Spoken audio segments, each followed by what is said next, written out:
Hello, what I want to talk about in this video are the components that comprise a financial plan. And there are actually four components, and you want to address them in this order too. And I'll explain why. But the first one focuses purely on protection and protecting what you have as far as your assets, and then protecting your well-being and your life.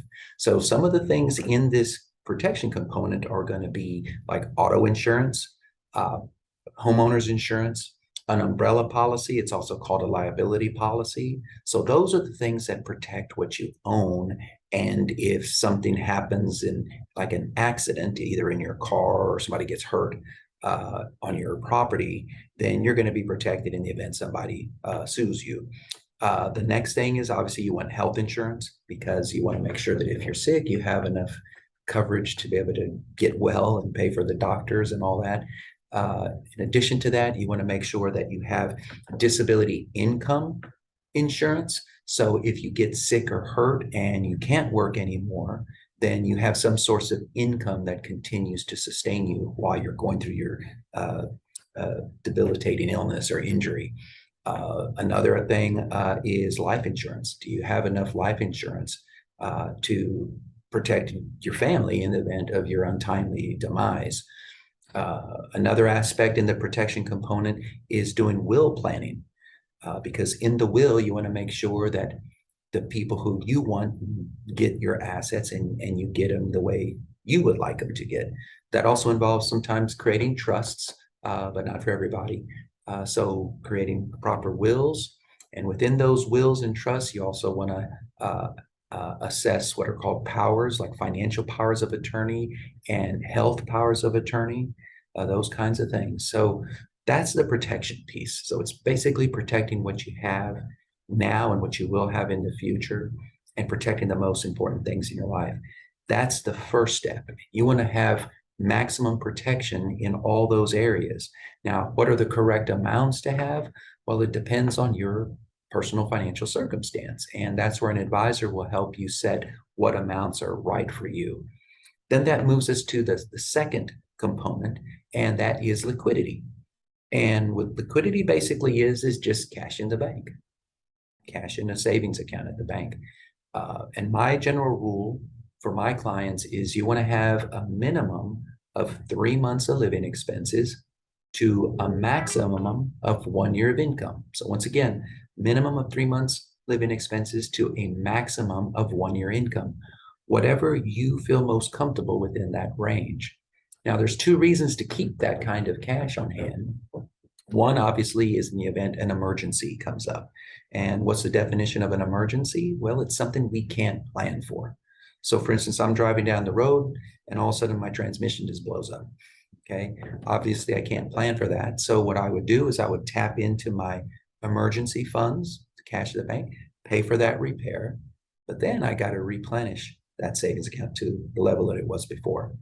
The other reason you want to have cash in the bank, and I think it's even more important, and that is to take advantage of opportunities that will present themselves to you during your lifetime. So, for instance, when we have a market crash like we did in 2020, and even a bigger market crash like we had in '08 and '09 during the financial crisis.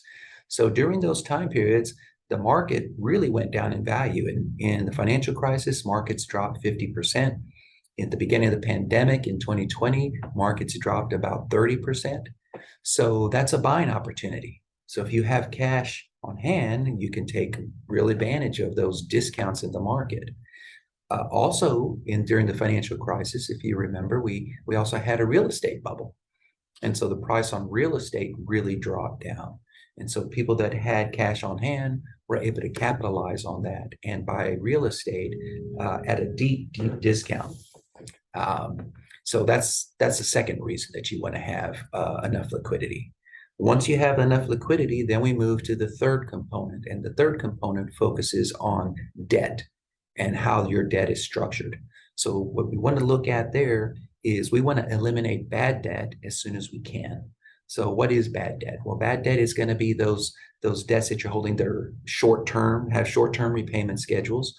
Obviously, the high interest rate uh, loans like credit cards and lines of credit. And then, of course, anything that we borrow money to purchase a depreciating asset. Those are the things you want to eliminate as soon as you can. Then if you have good debt, then if you can make that good debt better, then that's what we want to do. Now, good debt is money that we borrow for to purchase an appreciating asset. An example of that would be like real estate. Okay. So once your debt has been structured in the best proper way for you, then we move on to the fourth component. But we don't move to that fourth component until we have first the protection piece taken care of, 100% maximum protection for you. Your liquidity is already set in the bank. Your debt is structured in the best way for you. And then we move to the fourth component, which focuses on growth. And that's in that component, that's where you're going to reach your maximum financial potential over your lifetime. And that's where we develop strategies and put in different types of products and strategies together to help really grow your wealth over time.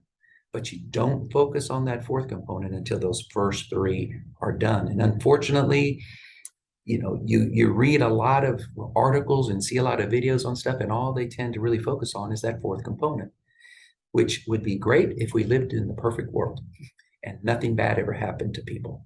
So it just doesn't work that way. So you got to get those first three in place. So I hope this video helped you some. If you have any questions, click on my other videos or reach out to me, and I'd be more than happy to visit with you.